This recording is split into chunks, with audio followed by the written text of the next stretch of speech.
What's up, MG Squad? Welcome back to One More Go FC. Today, we're doing something a little different. Instead of just talking drills or tactics, we're going back in time.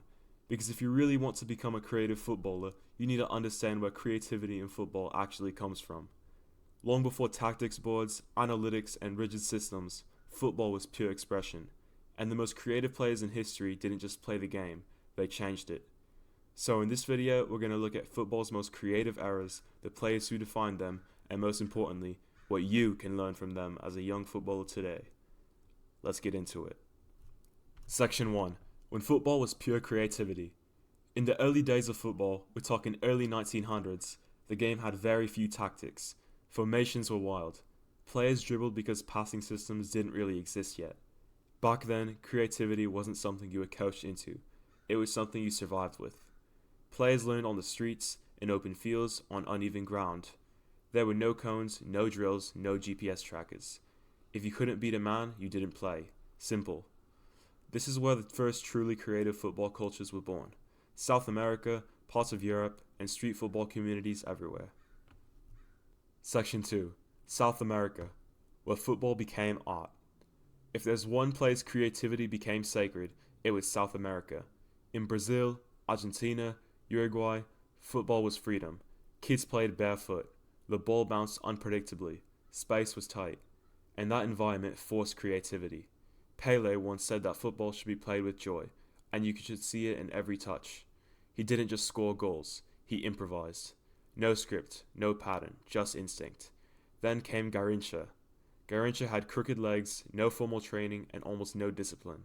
Yet he destroyed defenders. He didn't care about doing the right thing. He cared about doing the unexpected thing. And that's the first lesson for young players. Creativity begins when you stop trying to look correct and start trying to be effective. Section 3. Maradona and the power of street football. Then came Diego Maradona, probably the greatest example of creativity football has ever seen. Maradona didn't learn football from coaches. He learned it in Villa Fiorito, a poor neighborhood where space was tight, defenders were aggressive, and mistakes were punished. That's why his dribbling was so close, so low, and so controlled. He could change direction without losing balance, and could see passes nobody else could see. And here's the key lesson. Maradona didn't practice tricks, he practiced solving problems. When defenders closed him down, his brain reacted faster than theirs. That's real creativity.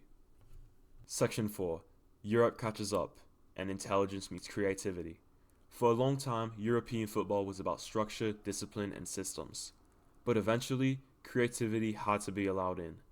That's why players like Johan Cruyff changed everything. Cruyff didn't just play creatively, he thought creatively. He showed that creativity isn't just flair, it's intelligence. He used space like a weapon. He invented movements. He played chess while others played checkers. And that's another lesson. Creativity doesn't mean doing more, it means saying more. Section 5. The number 10 era. Then came the golden era of the number 10. Zidane, Riquelme, Ronaldinho. These players didn't rush the game, they slowed it down. They made defenders uncomfortable by controlling tempo. Ronaldinho smiled while he played, not because it was easy, but because he trusted his creativity. He played without fear, and fear is the enemy of creativity. When you're scared to lose the ball, you stop trying things. When you stop trying things, you stop growing. Section 6. Modern football and the fear of mistakes. Today's football is faster, more organized, and more tactical. And unfortunately, that sometimes kills creativity in young players. Kids get yelled at for losing the ball. They get benched for trying something risky, so they play safe. And safe football rarely creates special players. But here's the truth. Even in modern football, creativity still decides games. Messi, Neymar, De Bruyne. They don't ignore tactics. They master them, then bend them. Section 7. What creativity actually is. Creativity isn't stepovers. Creativity isn't skills for YouTube. Creativity is solving the problem in front of you. Sometimes that's a dribble. Sometimes it's a one-touch pass. Sometimes it's nothing at all. The creative player chooses the best solution, not the flashiest one. Section 8. How young players can become more creative. So how do you become more creative? First, play without instructions sometimes. Street football, pickup games, small-sided games. No positions and no patterns. Second, limit your touches in training. 1 touch, 2 touch.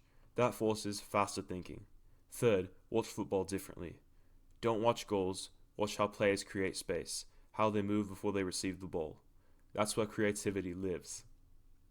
Alright OMG squad, if you're enjoying this different kind of video, drop a like, it really helps the channel grow. And comment below, which creative player inspires you the most? I read every comment and I might build a future video around your answers. Anyways, let's get back into it. Section 9. Why coaches need creative players. No system works without creativity. No tactic survives without someone who can break the structure. That's why creative players are always protected at the highest level. They unlock games, they change momentum, and they give teams solutions. Section 10. The responsibility of creative players. Creativity isn't selfishness, it's responsibility. When the game is stuck, you're the one who has to try. You'll lose the ball, you'll get criticized, but that's the price of being different. Section 11. Bringing creativity back into your game. Next time you train, don't ask, what's the safe option? Ask, what's the best option? Sometimes they're the same, and sometimes they're not. And that's where creativity begins. Alright OMG squad, that's the end of the video, but I want you guys to know, football has always belonged to the creative. The game moves forward because of players brave enough to express themselves. So don't kill your creativity trying to fit in. Develop it, protect it, and trust it. And remember, it only takes one more goal to change the game. I'll see you in the next one.